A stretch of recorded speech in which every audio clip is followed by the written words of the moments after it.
Okay, you're on. All right.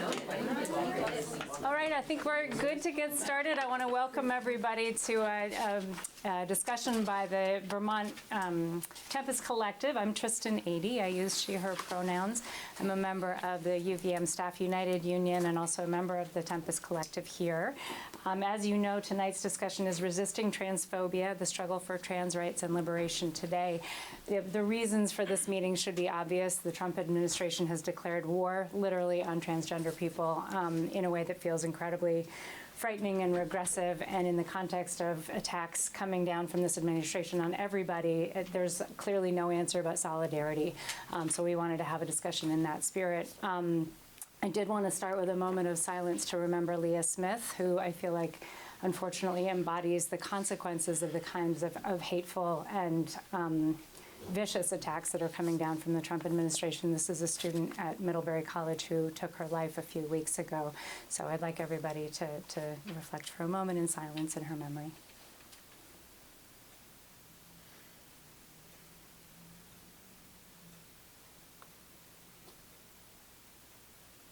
And I think we can dedicate tonight's meeting to her and vow that we take her spirit and embody it in order to fight back going forward. So before I introduce the panelists, I did want to have Ashley come up and say a few words about organizing tonight's meeting. Thanks, Tristan. I just wanted to say a couple of words because I helped organize the panel, and we got some responses on our social media ad about not having a trans femme speaker on it, and I want to thank people for calling our attention to that mistake, and I think we should just own that, and we'll never let that happen again. And so what we wanted to do in this meeting is privilege in the discussion the contributions of trans femme speakers, and especially any trans femme speakers of color, so that we make sure that we include those voices as much as possible in the discussion. And I'm personally happy to meet with anybody and to repair any harm and broken sense of trust and solidarity, because especially in this moment, we can't afford to let any people divide us. We have to be united against the Trump administration, and when we make mistakes, we have to own them so that the solidarity is genuinely built, because we're going to need that in the fight of our lives that we're in the middle of. So I just want to apologize for that mistake, own it, and we'll correct it now and into the future. So thank you. Thanks, Ashley. Okay, so our speakers tonight, we're really lucky to have with us a number of just outstanding speakers and advocates. So I'll introduce each in turn, and then we'll hear from each of them, and then we'll actually have plenty of time for a discussion and questions. So Eric Maroney, to my right, is a community college professor and PhD student at the University of Connecticut. His work has appeared in Spectre Journal, the English Journal, the American Philosophy Association, LGBTQ Bulletin, New Politics, and Tempest Magazine. He's a member of the Tempest Collective as well. Lars Gold is a public school teacher in South Burlington High School, where they currently teach alternative science-based curricula. Lars graduated from UVM in 2019 with an undergraduate degree in chemistry, and again in 2023 with their master's in teaching. Since the inception of their teaching career, Lars has worked closely with their local unions, serving as both the bargaining team negotiator and the co-grievance chair of the South Burlington Educators Association. Their passion and commitment to organizing emanates from a steadfast belief that education should be pursuant of healing, justice, and liberation for all. Ambrose Moore in the center is a trans student organizer at the University of Vermont, who focuses on mobilizing for collective action between on and off-campus groups. His passion for organizing stems from the need to create the community he struggled to have growing up, one that is not only accepting but empowering. So I will turn it over to each of you, and thanks again for coming and agreeing to kick off this discussion. All right. Awesome. Good evening, everybody. As the comrade introduced me, my name is Eric. Up visiting from New Haven, Connecticut. Excited to reconnect with some old friends, and also very much looking forward to making some new ones. So I thought that I would kind of try to follow from your example, and I wanted to begin my remarks by just acknowledging that there's likely a lot of pain and grief in the room. That really, whenever a group of marginalized or targeted people gather together, particularly in a moment of such kind of outward political violence, grief and pain are present. but that also there may be people who are experiencing a kind of intimate version of that. And so to acknowledge that, I wanted to begin by offering some words from the labor journalist Sarah Jaffe, if you're familiar with her book. It's called Grief and Revolution in a World on Fire. And so Jaffe writes the following. She says, "Grief is rupture. It is sudden, abrupt, even violent break from the status quo, even if you weren't expecting it, even if you had felt it before." She goes on to reflect on her own grief, writing, "I was not expecting the howling storm, the black hole it opened up around me and inside of me." She goes on to define grief, saying, "Grief is rage and anger and frustration and sadness, and sometimes it's a horrible kind of joy.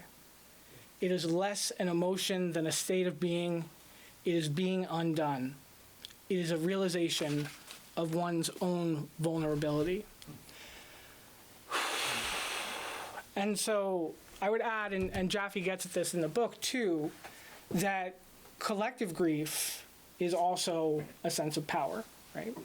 And so our task kind of here this evening and also beyond is to sit with that collective mourning, but also to move through it, right? So that we can begin to arrive at a place where we can refuse the kind of violences that call us together.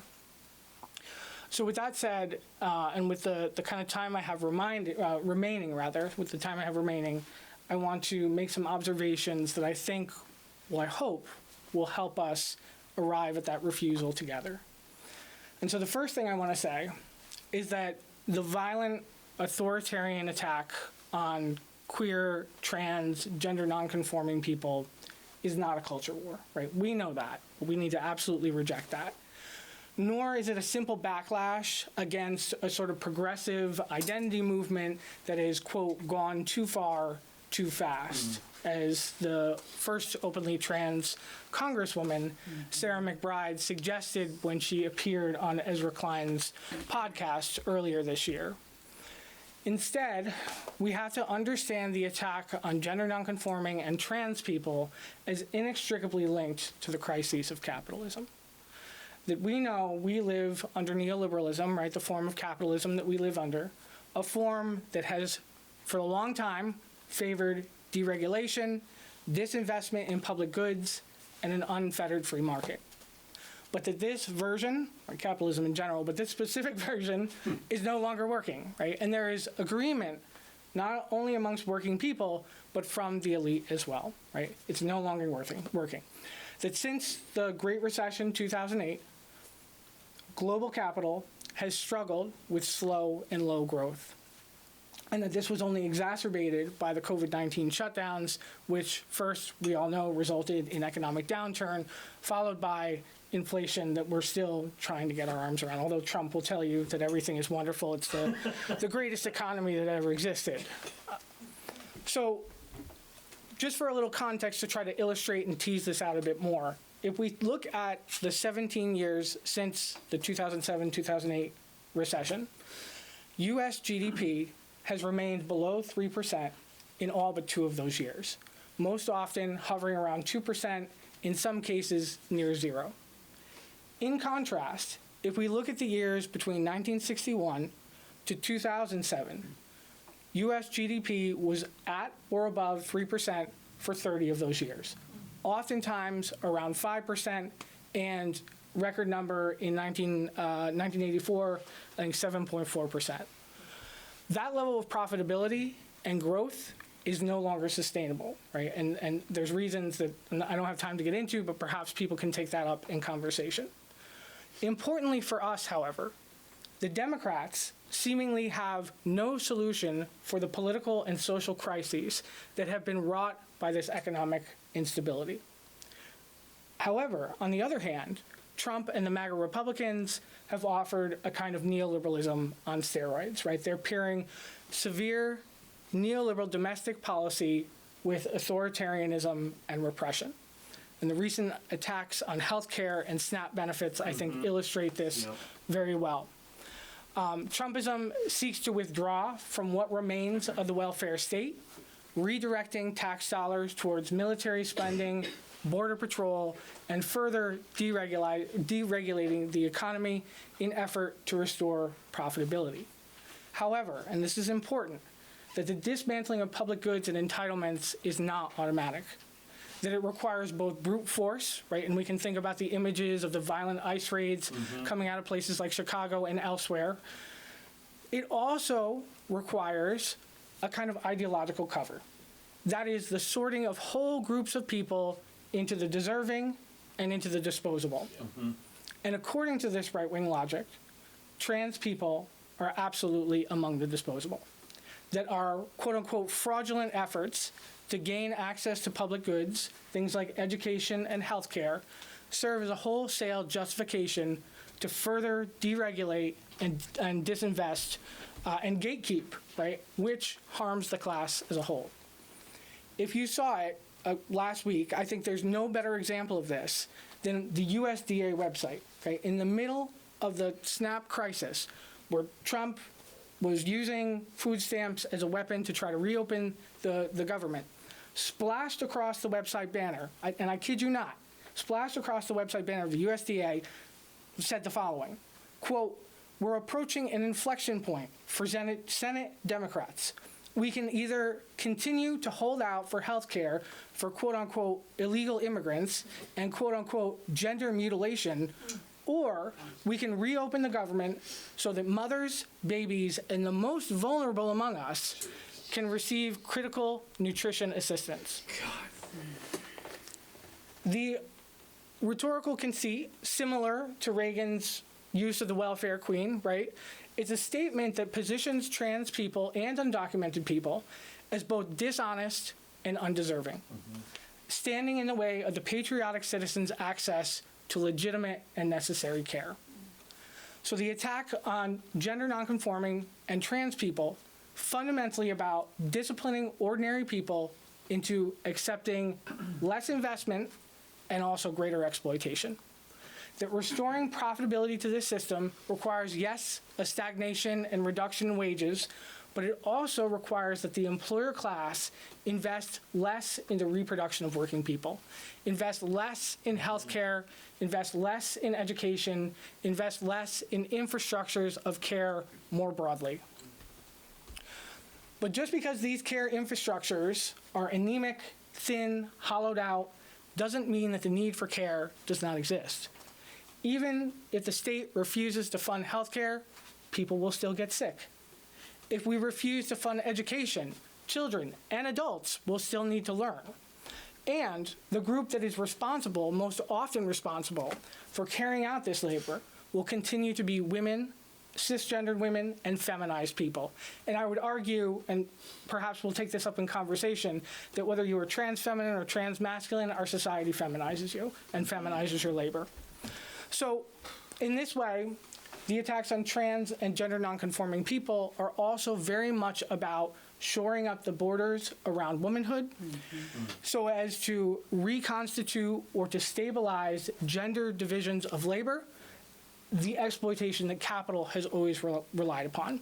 And so in this way, this is in part why the arguments coming from the TERFs, or if hopefully you're familiar with the phrase I prefer, the farts, the feminist appropriating radical transphobes, are so absolutely insidious that the attack on trans folks is also an attack on cisgendered women.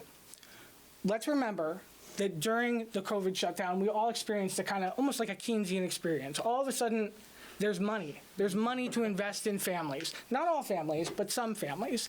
After decades of abandonment, right, suddenly this money is made available. There's economic impact payments. There's the enhanced child tax credit monthly going to families. And the result of this is enormous. Poverty drops to a record low of 8%. Short-lived, right? Short-lived. Because part of this is also the retrenchment of traditionalist gender roles preceding COVID, right, of course. But the retrenchment of traditionalist gender roles, the attack on trans people, is so much about beating those expectations out of us that we got a glimpse of what investment in the class would look like, and we need to beat that out of people. So, and I'm going to wrap up very soon. I want to just say a couple of things about perhaps where we go from here. What do we do? I want to say I loved the Mom Donnie trans ad. I loved it. I loved that he showed up at Poppy Juice at 2 in the morning to get out the vote. If you're unfamiliar, Poppy Juice is a queer of color dance space in Brooklyn, right? His campaign shows us that Democrats do not have to throw trans people under the bus in order to win. And we have to remind them of that at every turn. And I'm not talking necessarily elected Democrats. I'm talking about the Democrats that we fight shoulder to shoulder with. The trans politics, trans issues are not the third rail in politics. So that's one of the things we have to do. Next, I would offer, though, that electing progressive officials is not enough.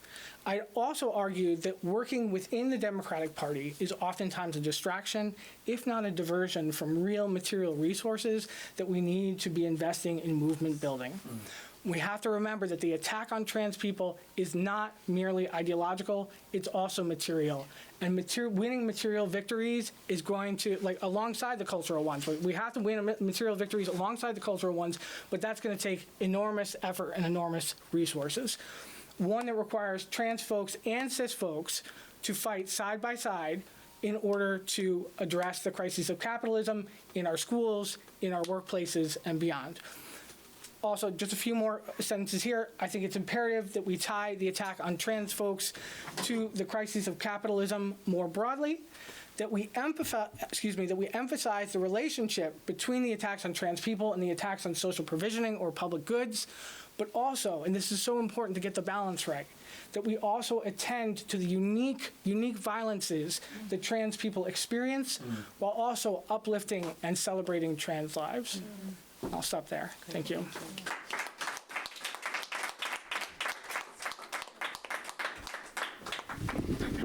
Lars will be speaking.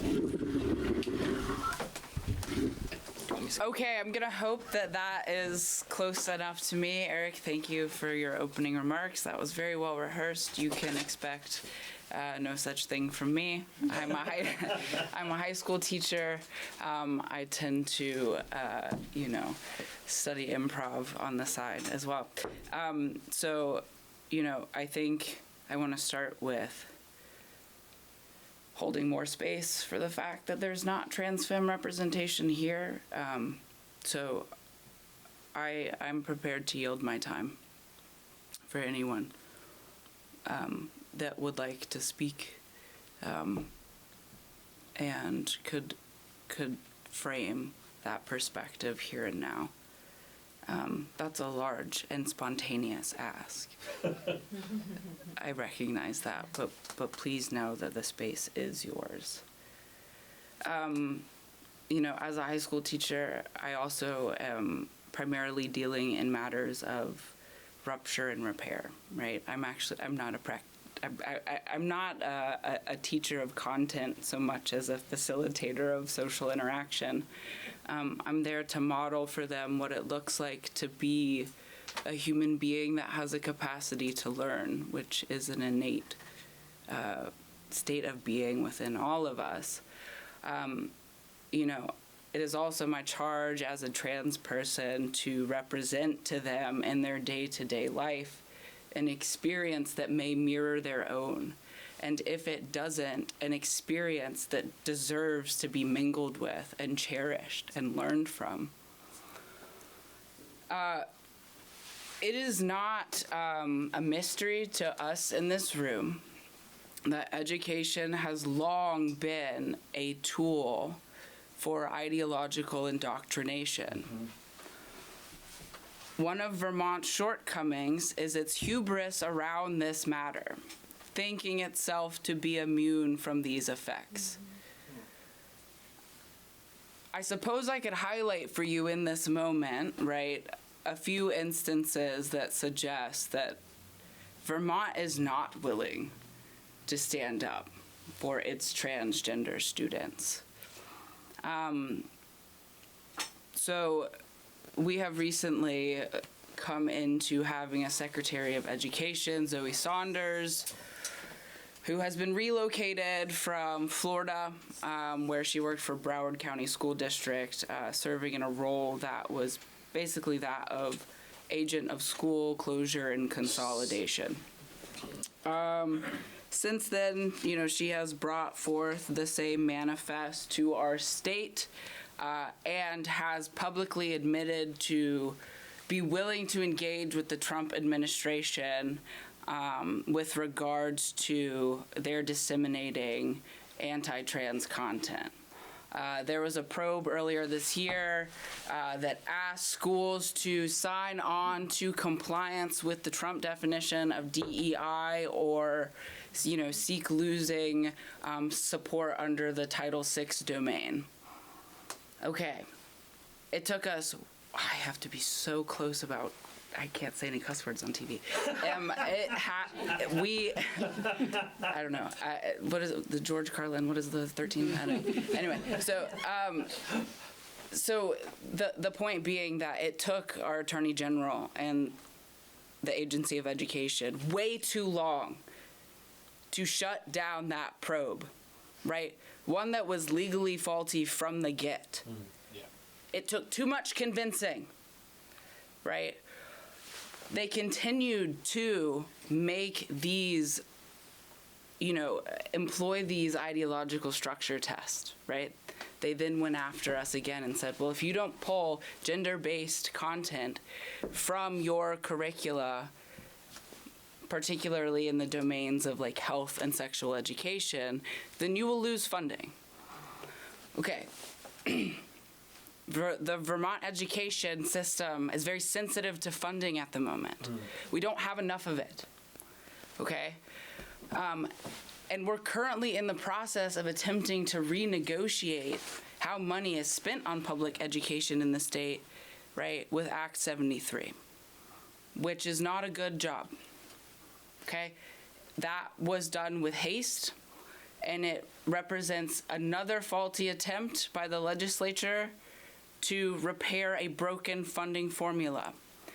It is a shame that we have made education something to be contingent upon funding, right? It is a shame that we made people believe that they have a choice in educating their children. Okay? So, in the face of all of this, right? There's so many levels of scale that are being impacted, which is why I sort of came into this talk not having anything put together, because it's so overwhelming, and I want to be responsive to your questions, okay? But in our attempt to try and save what education system we have left, districts are scrambling to pull the levers they have on a local level to preserve their school systems, okay? Which means cutting personnel, right? That's our only lever on the local level. And when we cut personnel, right, we are typically cutting personnel that represent our most diverse intersections. Because we are seen as expendable.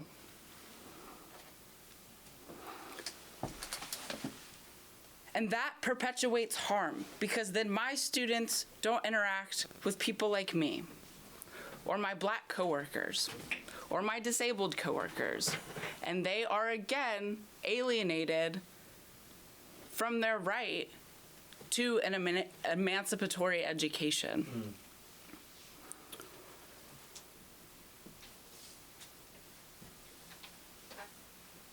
I sit at a sort of interesting intersection in that I am a laborer.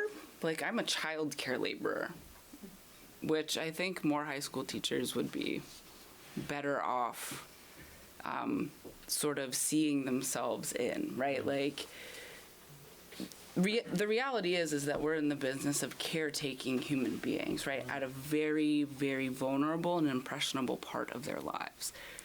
Okay, we seed within them the lenses that they will then look at the world through.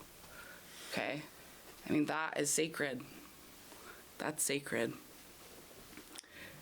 So that is part of my work, is like deconstructing the violence on a curricular level, right? I'm a biology teacher. I could get into all the specifics there. Biology is not binary. But, you know, I'm also a laborer, right? Like, I'm a union worker, and I believe that the Vermont Teachers Association leaves much to be desired in the way of a political voice. We are the largest union in the state, and we are tepid on most important issues. And so we are not standing in solidarity with our other workers. And so there's much room here to foster a cross-sector collaboration. And so I kind of want to just like wrap up here, because I could drone, with some words by Leslie Feinberg, okay? I think it can be sort of abstract to wrap your head around how transgenderism and, you know, laborism intersect. Like, that's kind of like, I don't know. It misses people unless delineated very clearly, right? But transgenderism is a threat to capitalism, which is why we're scapegoated, right? Because we do not rely on the same systems of consumption that fuel that beast, right? Our very state of being has had to beget relational ingenuity, right? Or just ingenuity on all fronts. So we don't actually need that system, which is why we are so very threatening, okay? It's because we are a threat to the bottom line, lest we forget. So give me 1 second, because I'm going to pull this up and it's going to be worth it. So, here we go. I'll spare you the background information on Leslie Feinberg. You can do that research on your own. I do have a few copies of her work, Transgender Liberation, where she, more eloquently than I, makes the connection between Marxism and, right, transgenderism. So here we go. Many people think that all masculine women are lesbian and all feminine men are gay. That is a misunderstanding. Not all lesbians and gay men are cross-gendered. Not all transgendered women and men are lesbians or gay. Transgendered people are mistakenly viewed as the cusp of the lesbian and gay community. In reality, the two huge communities are like the circles that only partially overlap. While the oppressions within these two powerful communities are not the same, we face a common enemy. Genderphobia, like racism, sexism, and bigotry against lesbians and gay men, is meant to keep us divided. Unity can only increase our strength. Solidarity is built on understanding how and why oppression exists, and who profits from it. It is our view that revolutionary changes in human society can do away with inequity, bigotry, and intolerance. In the spirit of building that fighting movement, we offer this view of the sweeping patterns in history, the commonality of women and men who have walked the path of the, I don't even know what this word is. Someone help me. Berdache. Berdache, thank you. I learned something today. Of the transgendered. Walk that road, whether we were held in high esteem or reviled. Look at us. We are battling for survival. Listen, we are struggling to be heard. We are fighting for a better world. The institutionalized bigotry and oppression we face today have not always existed. They arose with the division of a society into exploiter and exploited. Divide and conquer tactics have allowed the slave owners, feudal landlords, and corporate ruling classes to keep for themselves the lion's share of the wealth created by the laboring class. Like racism and all forms of prejudice, bigotry towards transgendered people is a deadly carcinogen. We are pitted against each other in order to keep us from seeing each other as allies. Genuine bonds of solidarity can be forged between people who respect each other's differences and are willing to fight their enemy together. We are the class that does the work of the world, and can revolutionize it. We can win true liberation. The struggle against intolerable conditions is on the rise around the world. And the militant role of transgendered women, men, and youth in today's fight is already helping shape the future. Thank you.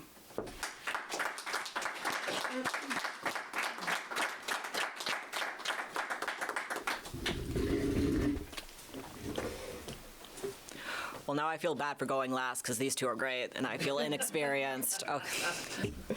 So I am Ambrose. I'm a junior at University of Vermont, but I'm also a military brat and a transfer student to UVM. And in my bio, I did put wanting a community that's not just tolerating or accepting. I put the fact that I wanted a community that is empowering. Background on me, I come from military family, but they were tolerant. I wouldn't even say as much as accepting until fairly recently. Came out to my parents multiple times, and the only time they ever considered the idea that I was trans was whenever I was having a breakdown after therapy. That's whenever they acknowledged even though I came out to my mom 3 times, dad multiple times. And when I came out to my dad the final time, I remember him mentioning the most recent school shooter was trans, which is not a really good thing to hear. And whenever I asked him, who does the majority of school shootings, he walked away. So that was interesting. But part of my issues with the concept of tolerating and empowering is tolerating can be, oh, I use your name, I use your pronouns, but you are still wrong. That is leaning more towards accepting but not empowering. And part of the issues that I've had with my own experiences is this idea, not just with my family, but with even leftist spaces, is the idea of, oh, I don't see gender because I use they, them for everyone, but then you realize they only use they, them for either femme people or people they generally just don't know. That has been issues that I've experienced, but it's gotten so bad recently that, I mean, when Leah Smith... So, context, I am with an organization called Trans+. We are a college student-led group of trans individuals to basically host socials, host events such as socials to empower our community and make us feel actually wanted, because that's something I personally have struggled with, moving around a lot. And we were just discussing actually if Trans+ wanted to make a statement on Leah Smith and how, because there's this idea that when someone passes and there's this thought of, should this be politicized? And one thing that I need people to understand is her death is politicized, but her identity before she died was also politicized. Mm-hmm. That is a fact. There's this idea that not everything is about politics. I don't know what bathroom to use because I'm scared of going into the men's restroom and getting hate crimed. And then I'm also scared of going to the women's because I know I make people uncomfortable. Either way, I make someone uncomfortable. UVM is kind of nice. We do have gender-neutral bathrooms in majority of our buildings, but there are times where we don't have them, and sometimes I do just hold it until I get somewhere where I could, which is not healthy. Don't recommend. But Trans+ was created to make the space that we need, that I at least need. I want a space where I can talk about issues, whether it's gender, whether it's sexuality, but overall we made it so we could feel like we belong somewhere without having to worry, oh, will I make XYZ uncomfortable? Whenever we were discussing making the statement, no one wanted to really do it because it was difficult to acknowledge. Well, not acknowledge, but to word it in a way. I ended up being tasked with making that statement on Leah Smith. I wanted to emphasize just queer resources in Vermont. But the actual statement, I did have to work longer than I would normally do, just because it is an act that I have myself considered in the past multiple times due to the politicization of who I am. But using that, knowing that my identity, and I've been out for years, knowing that my identity is politicized has radicalized me. I am thankful that I have the support system I have today. I operate within UVM grounds with, as well as off campus with organizations such as Democratic Socialists of America. I've been active within them actually since 2021. And the reason I got interested in socialism itself is purely because I didn't like how my dad talked about people of color, and he said McDonald's workers shouldn't have a living wage, and I was like, wait, but don't they need to live? I was in 8th grade. That was kind of like, I didn't see that as, I've seen healthcare and education as basic necessities. And I remember growing up, I thought everyone had that. As a military child, I had accessible education, like with pre-K, because the base offers it. I had accessible healthcare. I didn't have to worry, oh, I have a doctor's appointment. That's okay. I don't have to worry about the bill afterwards. And then I moved to southeastern New Mexico, and I was hearing that people were too scared, or they chose not to go to the doctor because of the bills. And I was like, wait, why? And then I learned I was very sheltered growing up, and things I thought were basic necessities in America are not. My father, fairly recently, like a little less than a month ago, voiced, why are you against the system that gives you these benefits? And I told him, I think these should not be benefits. I think these should be necessities that everyone gets. Healthcare, education, and there's always the talk of, oh, what is healthcare? And under my insurance, it's always what is needed to live, meaning if I'm bleeding on the street, then yeah, insurance will cover it. HRT, no. I was told by my parents, due to their, like I said, tolerating but not empowering, I'm not allowed to use insurance for my HRT. Which, people may know this, but if you don't, HRT is really expensive, especially if you're paying out of pocket. But a lot of the places I go to pick up that prescription do give me a nice coupon, so I don't have to pay the $150 per too much. But my parents first said I was not allowed to use the insurance. Not that the insurance wouldn't cover it, but I just wasn't allowed because it was against their moral beliefs. I started organizing. I got really involved here in Vermont after I left Texas because I wanted not just a community where I could be trans, but a community that has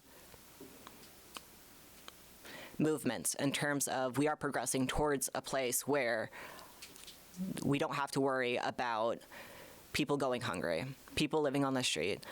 I'm tired of people complaining about the homeless situation. You complain, but all you do is want to ban the places they go. That is not solving. It isn't. In New Mexico, I helped with a fundraiser for Casa Q, an LGBTQ homeless shelter. And I mentioned it to my parents because I was like, oh, this is a really cool thing I'm pursuing with with my local YDSA high school chapter.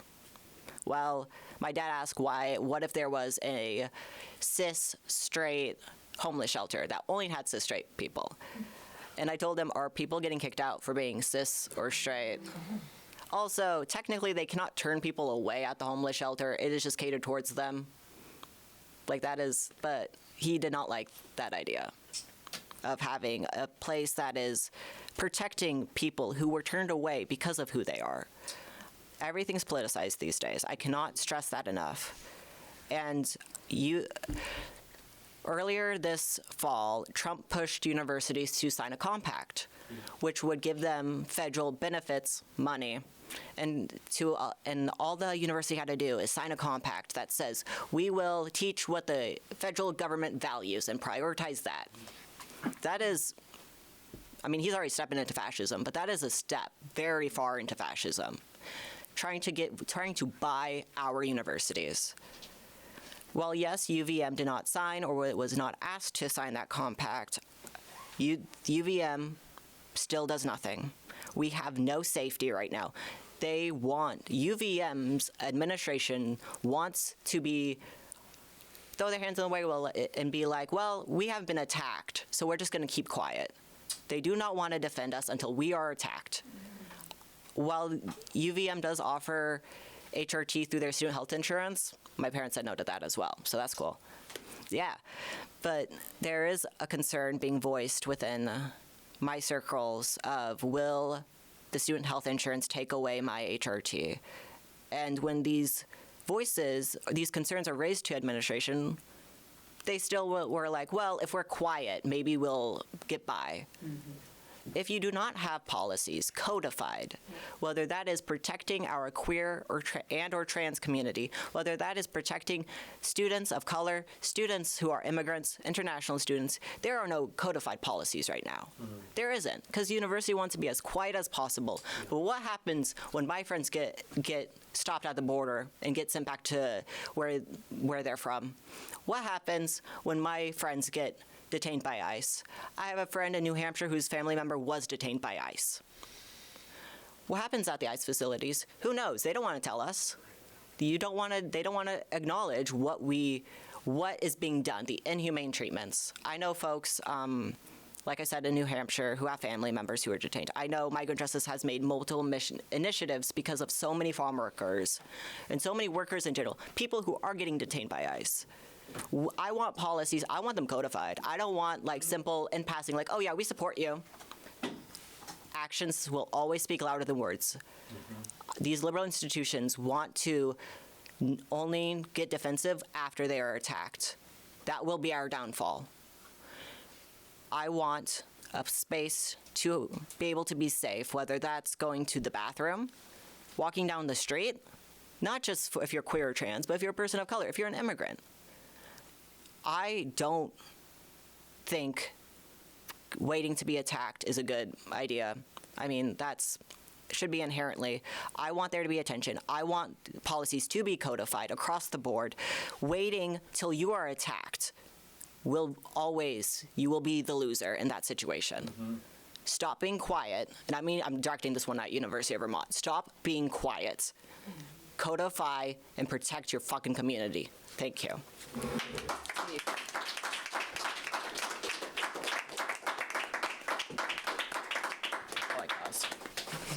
So again, a big thank you to our speakers. I feel like I've learned a lot, I'm inspired, and I think we all have probably a lot that we want to share and questions that we want to ask as well. One thing to think about before the discussion starts, we have our local community access representative here who's filming. During the discussion, if you would prefer not to be captured on the video, you can probably move much closer to where the camera is. Yeah, or you can just wave. So I'll keep a speakers list. We're basically going to have several questions or comments at a time, then we'll hear from the speakers and then go back to more questions and comments and so on. So we have about 40 minutes for the discussion, plenty of time. And if you raise a hand, I'll keep a list of people who want to speak.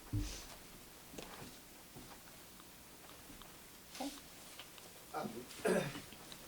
Ambrose, if we could, I'd like to, maybe if you could give us more specifics about how, if you're connected, I'm sure you are, other people in the trans community at UVM, the word that we get from the administration in terms of like changing the names of all the identity centers and putting them under this heading of like the multiculturalism.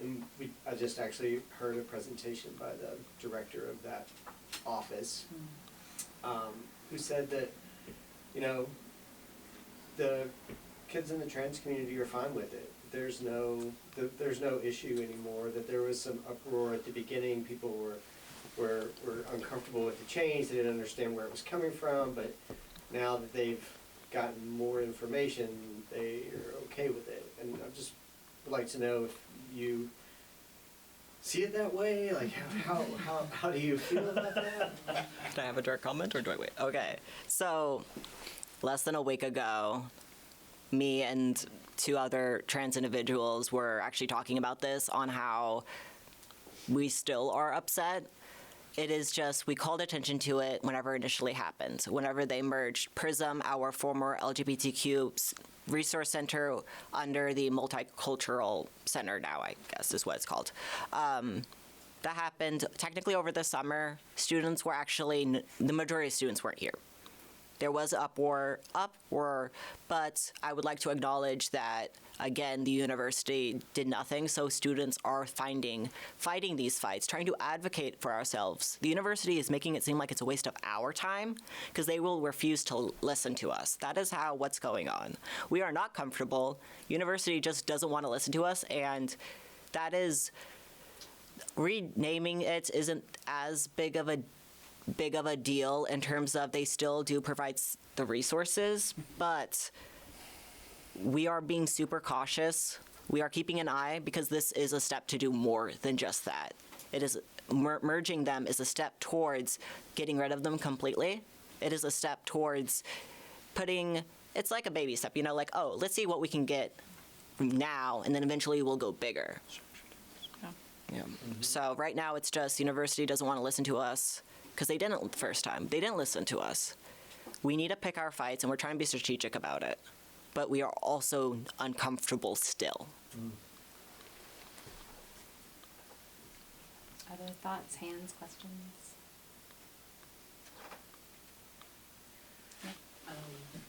I'm curious about if anyone could speak to, I've just really been reflecting a lot on the sort of eventuality of our illegality. And I guess I'm really curious about your thoughts about how we organize in our illegality and how we shift away from the thrall that we are into the state. That's what I got. If you can try, but it's just something that I'm just chewing on so much. I do want to say this is an open discussion, so even if it is not us three, y'all can also answer that. I want audience to get involved. Just putting that out there as well. Yeah. Is that like super cynical? But it just Yeah. feels real, and I'd love to hear people's thoughts about it. I feel like I've just I tend to be, at least when the school year is in session, a little hyper-focused on the local. And I just want to maybe throw out some numbers of concern for you. So again, Eric very clearly outlined for us that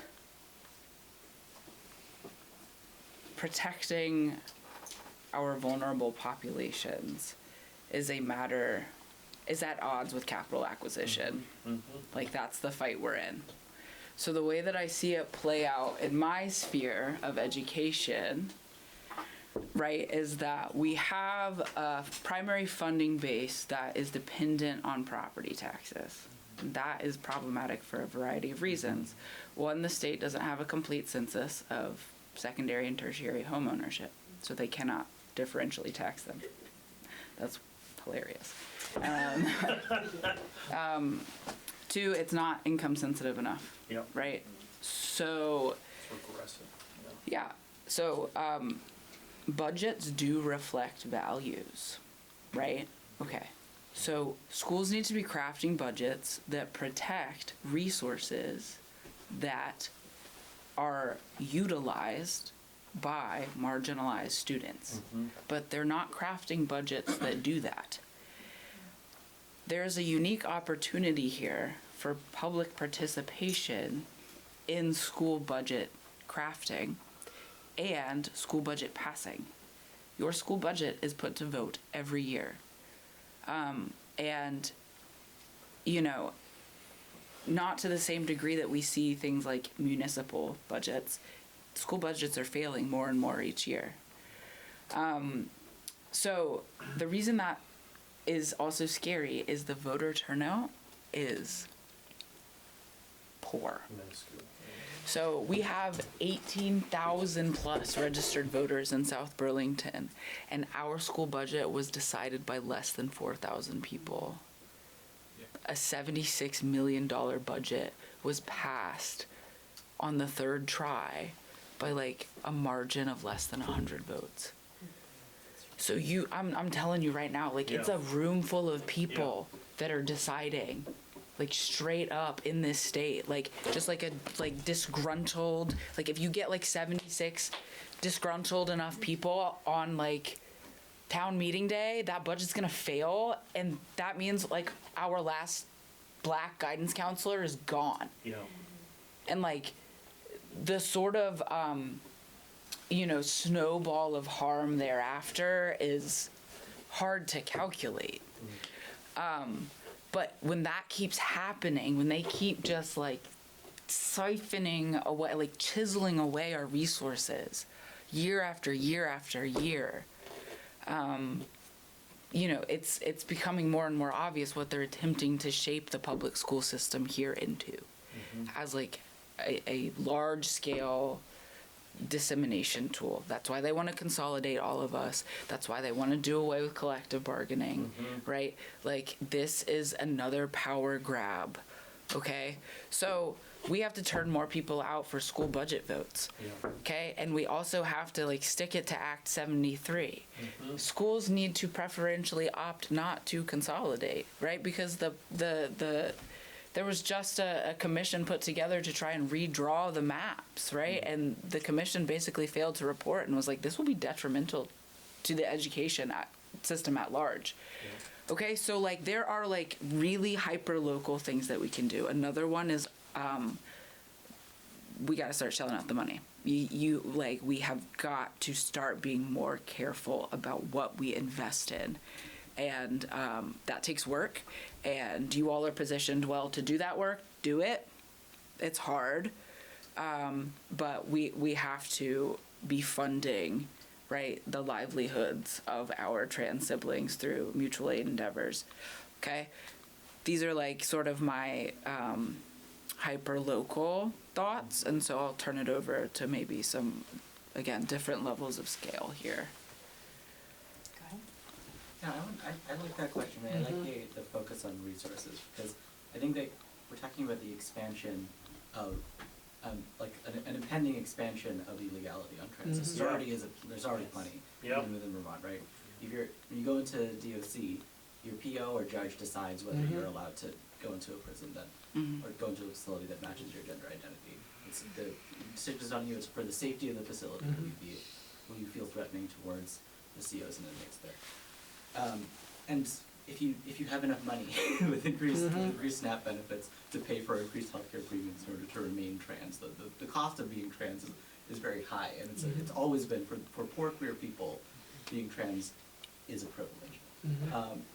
And so I guess my question is, like, it's for me, and I work with a lot of folks, especially since the Pride Center closed. We've taken over HIV testing at a social work agency, which I'm not allowed to name because I'll get in trouble.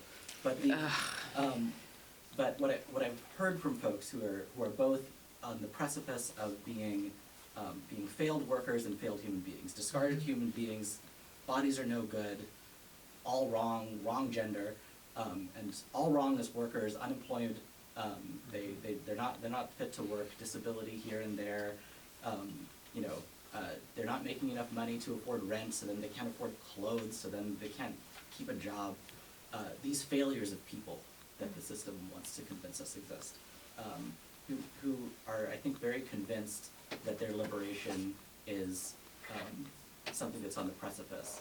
How do we work with them? Because there's the labor movement has a huge history of failure at successfully integrating with the folks that it's seeking to mobilize. I think with black workers, that's like a common thing, but then also black workers have been some of the most successful, strikers have been some of the movement is alight with them. So that's got to be true for our queer folks and broken bodies, and it feels also like Vermont is kind of min-maxed in terms of recognition versus redistribution. We're really good at that.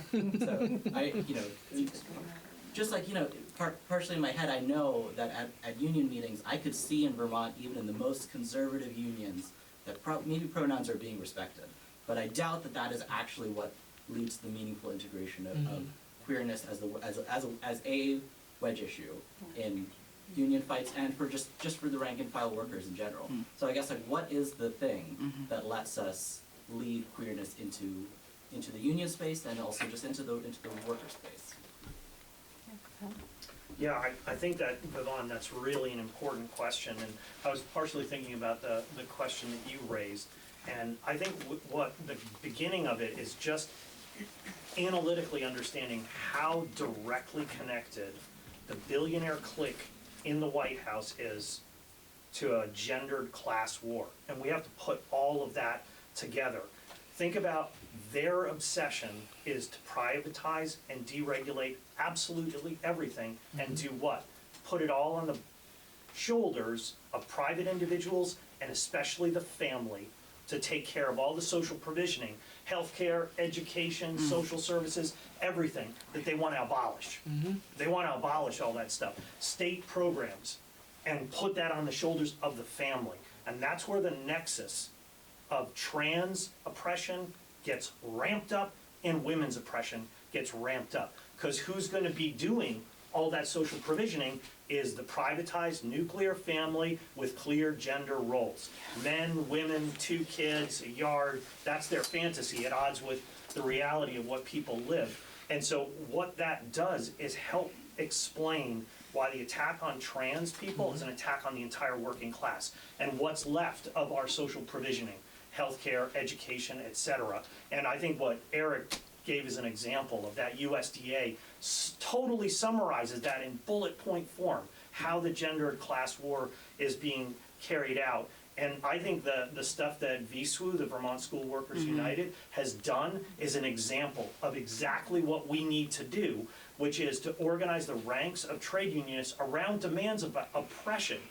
Immigrants, trans people, as part of the broader class fight to redistribute money from above to these social institutions. And that's a winning argument that most people will agree with, that we should tax the rich to pay for better education, healthcare. Everybody agrees with that in the working class because people despise what is going on. So I think there's a big opening to integrate all of this, but it's not easy. It takes politics, organization, and I'll just, the one other thing is that this is demands on the state to do different things than what they want to do, which they want to jail, deport, kill, and we want to educate, take care of the homeless, take care of the sick, etc., and liberate people. But we want to make demands on the state as transitional to fighting for a whole different kind of society, because the transphobia and sexism and racism and xenophobia is baked into capitalism. It's inextricable. So each fight, we have to keep our eyes on that much bigger prize. Win a reform, and then always ask for more. I'm actually going to call on myself next, because I've been thinking about what you said a lot. And in addition to attempting to make trans folks illegal, I also, oh, sorry, the microphone. The Trump administration is also trying to terrify people out of existence, right? So like so I'm a nurse practitioner at the college at UVM, and I provide gender-affirming care for a lot of students. And I've been kind of terrifying myself by continuing to stay up to date on what's coming down the pike as far as legislation. And the Health and Human Services Administration is putting together a proposal to eliminate Medicaid funding entirely for gender-affirming care for people under 19. But they're going further than that. They're taking a page out of the book of what they did with abortion a few years ago, where any institution that provides gender-affirming care will not be eligible to receive Medicaid funding for anything, right? So that means literally no state will be able to provide gender-affirming care. Right now they're talking about 19 and under, but of course this is the tip of the spear, and it means everybody else is behind that. And when I think about Megyn Kelly last week, right, in the light of the Epstein file whatever you'd want to call it, debacle, saying, well, wait a second, what are we talking about? This isn't pedophilia. The victims of Epstein's trafficking were 15, not 5. These people don't care about children, right? Exactly. But at the same time, everything that they're talking about in terms of going after trans people is under the umbrella of, this is child abuse. And all the language that they use in these proposals is that those providers among us who provide gender-affirming care are mutilating children. They don't give a shit. And they don't give a shit that this is going to drive trans children into suicide at younger and younger ages. And so I think about not only how do we organize when people are illegal, but how do we organize when people are told that they shouldn't exist? And I think it relates directly to the question of how do we use our unions, what kind of power we can potentially have.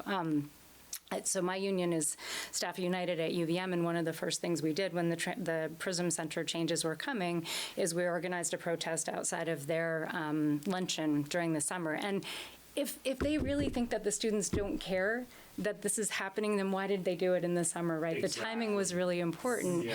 And I was so proud that we had a really good showing outside of that luncheon, and it actually really put the administrators, the leadership of the Multicultural Center of Mosaic on notice, and they hated it, and they did everything they could to then silence any kind of discussion among the staff, most of whom are queer at the Prism Center, of course, and who are terrified and outraged.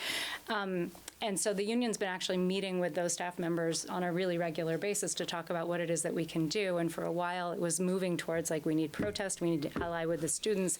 And then people felt frightened enough that they really didn't feel that they could stick themselves out there publicly. And that's where being able to also have solidarity with students and the other unions on campus, like faculty, is super, super important. But I think your question about, like, how do you take the power that we can have as unions and turn that into social power that organizes beyond the immediate issues in a contract is the $100 million question, because we have potential power as workers. We make everything run. If we don't work, the system shuts down. Our unions are not places that people necessarily see a connection between social issues and that power. And so it starts small, but it starts with really important fights, certainly like the Prism Center, but we're holding in my union an affinity group forum in I think it's going to be 2 months from now, to talk about, like, building resistance or building defense of trans rights within our unions. So that's like 4 union members to come to talk concretely about what it is that we do. And we're going to continue to organize. One of the things I keep thinking about is, like, healthcare providers they're going to come after us. Like if and they have already. There are all kinds of people who are facing death threats around the country. I actually know that my union has my back, and that matters. So it's about building those connections and building up that constant presence and not backing down. I have a direct comment. Yeah. Sorry. No, you're fine. So, I love UVM. All the unions are great, actually. Compared to my other college, y'all are great. But one thing that I want to emphasize is people are scared. Individuals are scared. Unions do protect us. They do. An injury to one is an injury to all. I'm sure we've heard that a lot. At least here in Vermont we have. That's a common trait here for some reason. But it is true. It is true. It really is. We need to protect each other. A lot of people right now are like, I need to be able to get by. I need to be okay. I'll keep my head down and I will be protected because I'm keeping my head down. That's not what's going to happen. Yeah. I understand the fear. I have considered trying to go back in the closet. I have not. I'm over 2 years on testosterone now, and I'm happy with it, and I want to continue. But people have posed the question to me of, wouldn't you be safer if you looked less queer, if you stopped, just go back in the closet? That has been suggested to me. I have not taken that advice, but that is something concerned people. They don't mean that maliciously, though. They are concerned for my well-being. If I didn't have the support system I have, I probably would go back in the closet. But I know, at least within this community at University of Vermont, because I love the unions. I talk with so many people as well as the students. I am so grateful to be here because I can be, for the most part, who I am without having to worry about going back in the closet. But you cannot be safe as one individual. You need your community. No, and I'm not just talking about, oh, trans people have to defend together and only together. No, we need to get united across the whole campus, across the whole state, across the whole country. I don't want more people, whether you're trans or not, whether you're queer or not, whether you're a person of color or not. We need to stand together. I want a world where everyone's okay, where basic necessities are met, real necessities. And I want to emphasize the point that we need each other, not individuals. We need each other and to be united.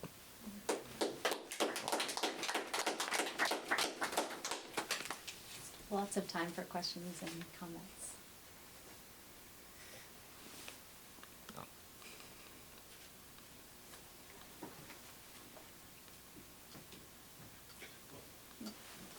So, thank you everybody for the comments that you gave and all of that. I think this is it's an incredibly difficult time to be talking about all of this stuff, and also an incredibly important time to be talking about all this stuff. And I've told people this before, but I work in housing, and we got our annual award letter in the housing the program that I'm in, and one of the stipulations was we cannot teach gender ideology. Whatever the fuck gender ideology means. That's their words, of course.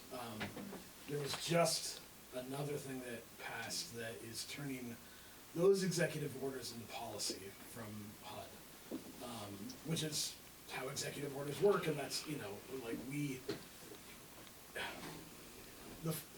the frustrating part for me, other than just being a person of conscience and seeing how bigoted and disgusting all of this shit is that there wasn't enough fight back from all of the providers who were doing it. There wasn't even kind of notice. That's why I've said it a bunch of times. That's what some people have heard me say, because there isn't that. There's a kind of going along to, if we just, we make it through the next 4 years, we should be fine. 4 years is a fucking lot of time for people to be experiencing homelessness. Yeah. And any day experiencing homelessness is a long time to experience homelessness. There's studies that show all of this stuff, that the degradation of your mental health and physical health go significantly down. And the idea is just like, oh well, things will go back to normal in 4 years.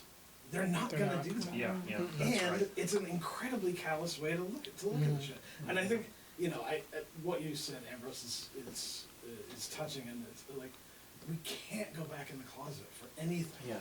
Like we're out there, we've identified ourselves, and the closet is where we die. And that's a horrible fucking thing to say, but it's true. We don't. The way that we fight this stuff is arm in arm. Like I always think of the example of a fire hose, and like the fire hose will knock you over. A fire hose can maybe knock 2 people over. When you start linking arms with 2, 3, 4, 5 hundreds of people, then it becomes impossible to be knocked over, and then you take the fire hose. So it's just like their strategy is always, their strategy is apartheid. The minority rule, and the tactic is divide and conquer. And that's from when they figured out that worked up till today. They're going to be doing that until it doesn't work. And the way we fight that is together, and absolute solidarity. And we know that it's not this isn't given. This isn't something that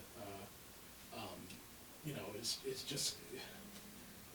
At some point, it does kind of come naturally, but there is also like arguments that we need to win around this, and we need to do that. But also, the other thing to think of is we're all on the chopping block, which it's just the order that we're in right now. So if you can't do it for the interest of the person who you work with and who's working with you, do it for yourselves, So So, I don't know, I wish I could conclude it better, but. Yep. There's such strict rules that we have to follow when we work with kids and according to the AOE and whatnot. And how do we continue to keep queer and trans kids safe in school when I have students as young as 10 and 11 on the lower end who come to school and just want to be who they are, and we want to support that, and we still have to return them to these families at the end of the day who are so steeped in this disgusting rhetoric of you can't be who you are really doesn't exist, there's two genders and all this horse shit. And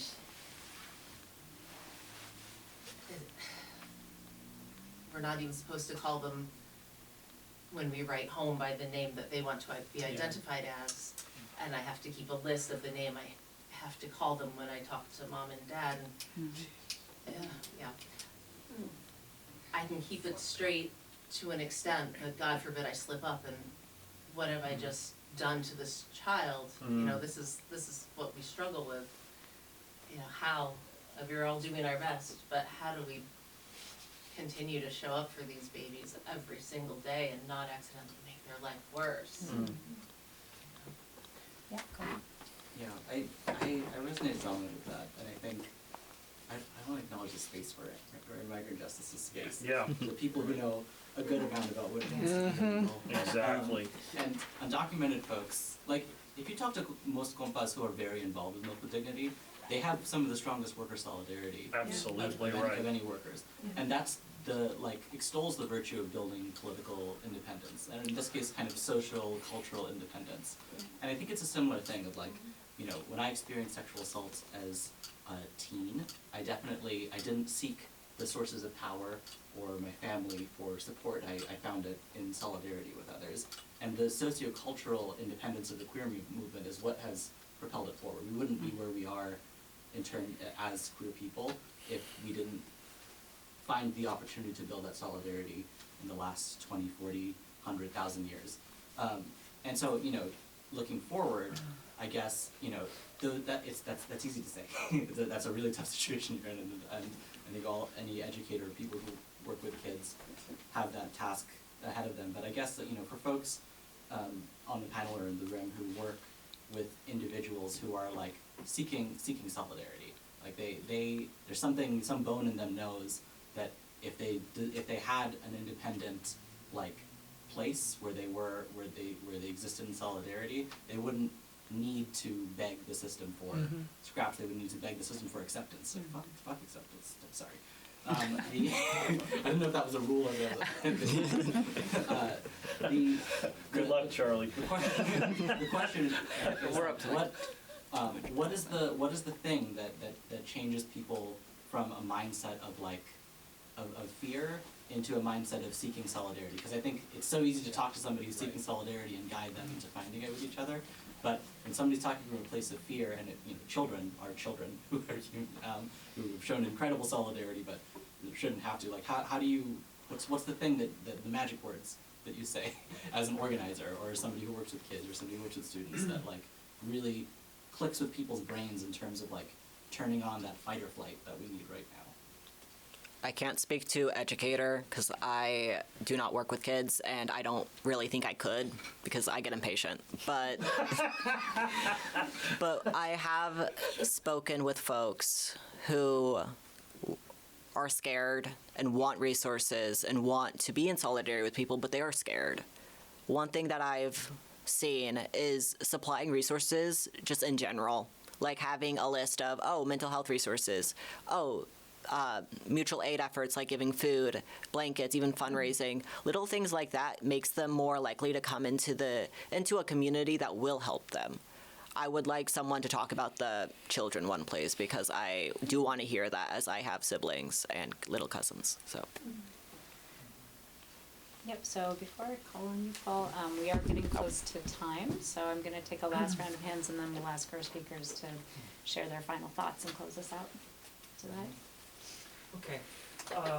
Yeah, thank you. So a question around unions and workers' power. I think the discussion has been really good at establishing the inseparability of fights against oppression and exploitation, and to combat the Christian right, far right agenda that's being imposed, we have to have an alternative solution to the economic crisis.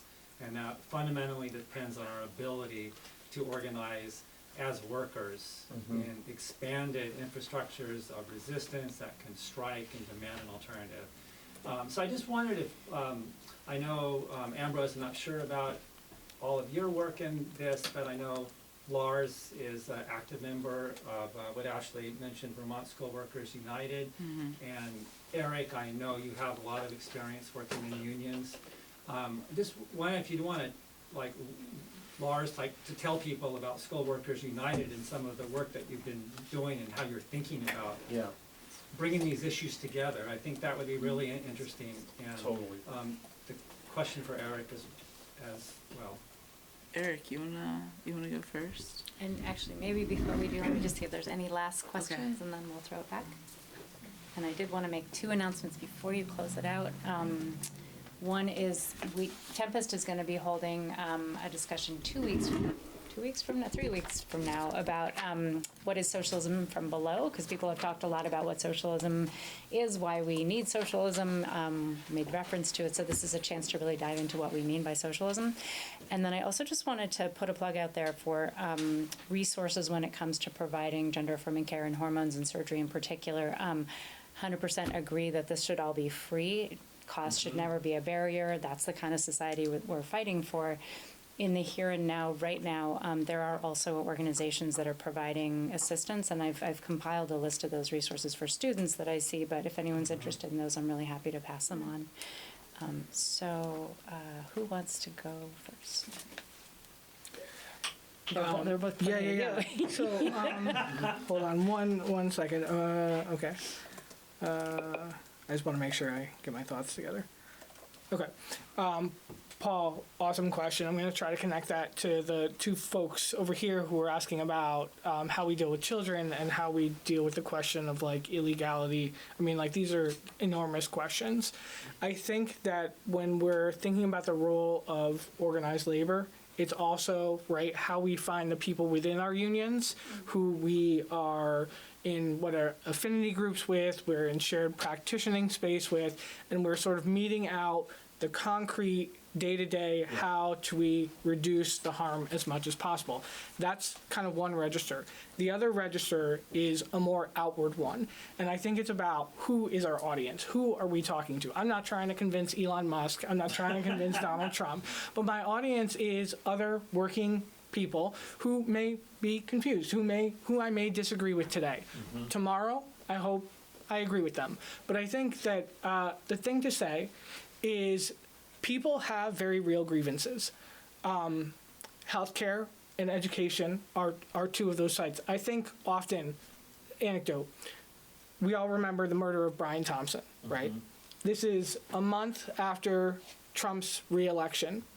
The response, bipartisan approval, right? On both sides of the spectrum, celebration, maybe celebration is a strong word, but at least a sort of empathy for the rationale, right, behind the murder of the CEO of United Healthcare.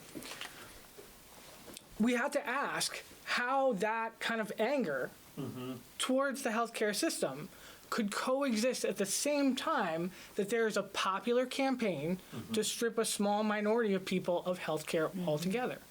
And I think the way we do that is by methodically going through, understanding and unpacking for our audience how healthcare got this shitty in the first place. The same thing is true for education. To me, it makes sense that education and healthcare are 2 of the places where anti-trans sentiment has gained the most traction, because these are places that have been the most destabilized by disinvestment over 40 years. So unpacking that for our audience within our unions, particularly those of us who work in healthcare, those of us who work in education, that's the outward projection. The inward work is finding the people within our organizing spaces who already agree with us, so that we can work together to minimize the harm. Two other just kind of quick things. I don't know. Yeah, I don't know. Jules Gill Peterson has a new book coming out. It's called, I cannot wait. It's called something to the effect of like refusing the liberal transgender, something to that effect. And I guarantee she's going to go through that argument. But one of the things that I think Gill Peterson would probably say is, well, we've always existed. And you brought up Leslie Feinberg and Leslie Feinberg's Stone Butch Blues, which is making visible the union labor work that what we would consider transmasculine today. They didn't use the language at the time, but transmasculine individuals during the Vietnam War. Gender has always been shaped by labor, right? That it was possible for a group of masculine women, again, who we might read as trans-mass today, to make livings to provide for their queer families within a sort of an upstate New York factory culture that existed because of a war culture. So I think that we always have to remember that we'll continue to exist in some way, and sort of the sort of contours of that are going to get slimmer, right? and that's what we've got to push back against. The final thing that I want to say is I want to share anecdotally. Y'all have been talking about this multidiscipline, multicultural center. I could do you one better, okay? The institution that I am affiliated with renamed our area studies, conglomerated them, and renamed them Critical Inquiry. That is devoid of anything. Critical inquiry. Simultaneous then went on a campaign to quote unquote study these programs to figure out which ones would be on the chopping block. So, I mean, they're giving the evidence to us, right? Which is, it's very clear that, yes, I want to sort of reemphasize something that I ended with. We absolutely have to attend to and uplift the specific violences that trans folks are experiencing. And also to name that, like, no one trans person has the same violent experiences. But we have to simultaneously do that while making the linkages between the attacks on social provisioning and this quest to restore profitability, which is not going to work, guys. It's just going to be terrible for them and for us. So I'll stop there. Thanks.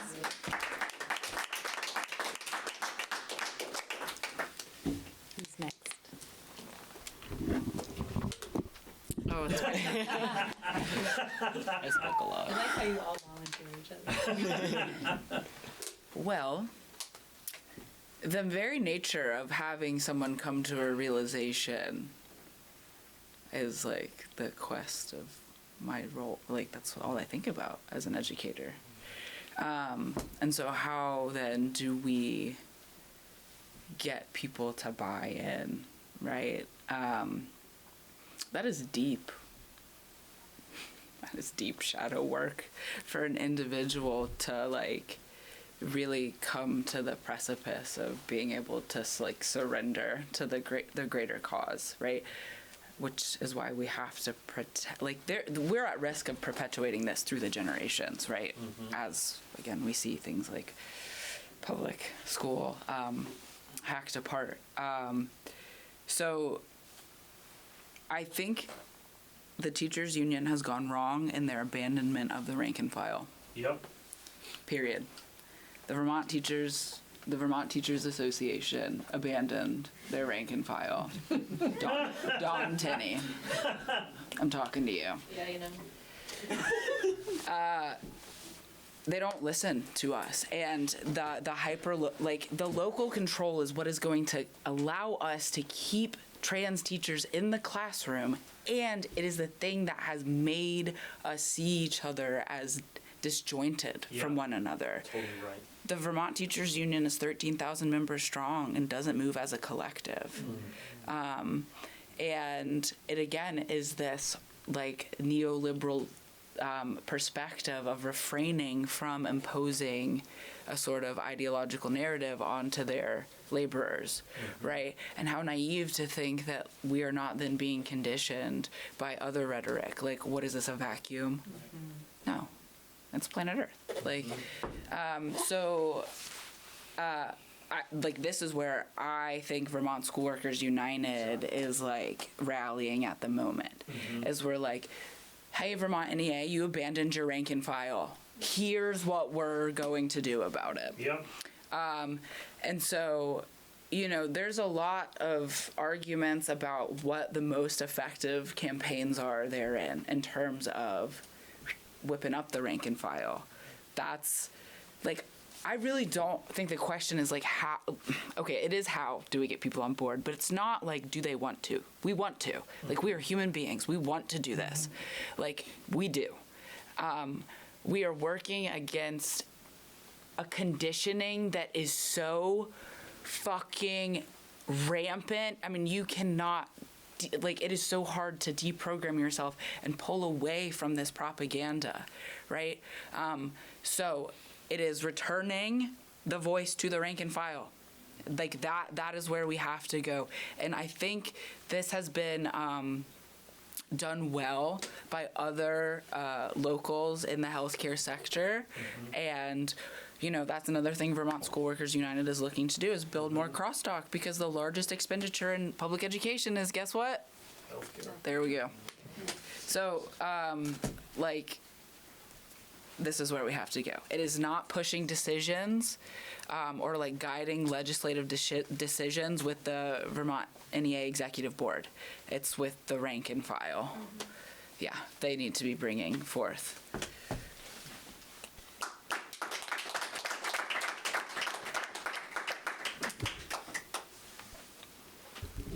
I'm gonna be honest, I cannot speak about unions because I'm not in a union. I talk a lot with union members, and I have a lot of family members who think unions are a waste of time and we don't need them anymore, which is, I do disagree. I know that unions protect your health care, your wages. They do a lot for you. I mean, I know an individual who said, well, educational unions like School Workers United make sense, but they should only be allowed to strike during the summer. I don't think that would be effective. I don't think that would be effective. So I can't really speak to what Paul asked. But I do know on the student end, we do look towards the campus unions. We do. Because we know, for example, last spring, the unions rallied to support our immigrants and people of color communities, as well as our queer communities on campus, for graduate students, undergraduate students, faculty and staff. They did that, and students are so thankful for that, because we do need the unions. Even if we are not in the unions, y'all are protecting the school right now, and I am so thankful for that. Thank you. Yeah.